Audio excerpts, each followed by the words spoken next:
Hi friends, அனைவருக்கும் வணக்கம். நாம் இன்றைக்கி 100 நோய்களுக்கு மருந்தான கருப்பு கவுனி அரிசியை வச்சு எப்படி மொறுன்னு தோசையும் பஞ்சு போல் சாஃப்டான இட்லியும் செய்யலான்னு பார்க்கலாங்க. நான் சொல்கிற அளவுகளில் நீங்கள் செஞ்சிங்கன்னா இட்லி நல்லா பஞ்சு போல் சாஃப்டாகவும் நல்லா மொறுன்னு தோசையும் செஞ்சு கொடுக்கலாங்க. இந்த மாதிரி செஞ்சு கொடுத்தீங்கன்னா கண்டிப்பாக யாருமே வேண்டான்னு சொல்லாமல் கேட்டு வாங்கி சாப்பிடுவாங்கங்க. அந்த அளவுக்கு நல்லா சாஃப்டாகவும் பஞ்சு போலையும் இருக்குங்க.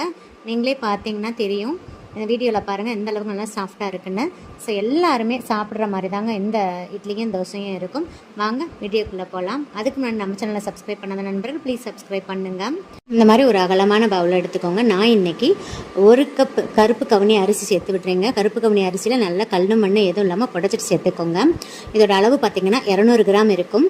நீங்கள் கிளாஸு ஆளாக்கு கப் எதில் வேணால் அளந்து எடுத்துக்கலாங்க. நெக்ஸ்ட்டு அதே கப்பில் நல்லா பொங்க குண்டான இட்லி அரிசி சேர்த்து விடுறீங்க. நீங்கள் இதுக்கு பதில் ரேசன் புழுங்கல் அரிசி கூட சேர்த்துக்கலாங்க. கப்போட அளவை மாற்றிடாதீங்க. நெக்ஸ்ட்டு அதே கப்பில் அரை கப் உருட்டு உளுந்து சேர்த்து விடுறீங்க. நெக்ஸ்ட்டு அரை டீஸ்பூன் வெந்தயம் சேர்த்து விடுறீங்க. வெந்தயத்தில் மிஸ் பண்ணாமல் சேர்த்துக்கோங்க. இப்போ இது எல்லாத்தையும் நல்லா தண்ணி ஊற்றி கை வச்சு அழுத்தம் கொடுத்து, வீடியோவில் காமிக்கிற மாதிரி அழுத்தம் கொடுத்து ஒரு 2-3 டைம் நல்லா வாஷ் பண்ணிடுங்க. பாருங்கள் தண்ணி எந்த அளவுக்கு அழுக்காக இருக்குன்னு. இந்த தண்ணி கிளியராக வர்ற அளவுக்கு நல்லா வாஷ் பண்ணிடுங்க. இப்போ பாருங்கள் நல்லா வாஷ் பண்ணிட்டேன். இப்போ குடிக்கிற தண்ணியை ஊற்றிடலாங்க. நல்லா இந்த அரிசியெல்லாம் மூழ்கிற அளவுக்கு நல்லா குடிக்கிற தண்ணியை ஊற்றிடுங்க. நெக்ஸ்ட்டு இதே மாதிரி ஒரு பவுல் எடுத்துருங்க.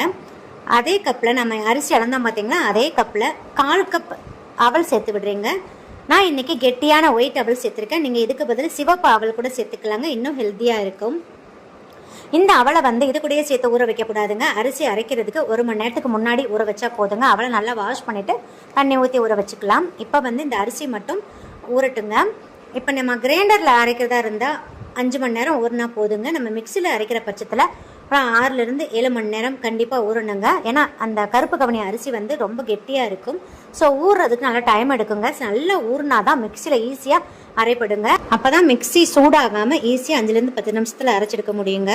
பாருங்கள் நல்லா ஊறிடுச்சு. தண்ணியெல்லாம் நான் வடிச்சிட்டேன். அவளும் பாருங்கள் நல்லா மசிற அளவுக்கு ஊறிடணுங்க. அதில் நல்லா தண்ணி ஊற்றி வாஷ் பண்ணிவிட்டு 1 மணி நேரம் ஊற வச்சு எடுத்துக்கோங்க. இப்போ மிக்சி ஜார் எடுத்துக்கோங்க. ஃபஸ்ட்டு அவளை தண்ணியெல்லாம் புழிஞ்சிட்டு அதில் சேர்த்துடலாங்க. நான் 2 பேட்சாக அரைக்க போகிறேங்க. இப்போ நம்ம கொஞ்சமாக அந்த கருப்பு கவுனி அரிசி இதில் சேர்த்து விட்டுடலாங்க. சேர்த்துட்டு அரை கிளாஸ் தண்ணி சேர்த்துடலாங்க. சேர்த்துட்டு நல்லா அரைச்சிட்டு வந்துடுங்க. ரொம்ப ஃபைனாக அரைக்கக்கூடாதுங்க. சன்னமான ரவை பதத்துக்கு அரைச்சிக்கலாங்க. பாருங்கள் நான் அரைச்சிட்டேன். இதை ஒரு பவுலில் சேர்த்துடலாம். நெக்ஸ்ட்டு பேட்ச்சு இதில் சேர்த்துக்கிறேங்க.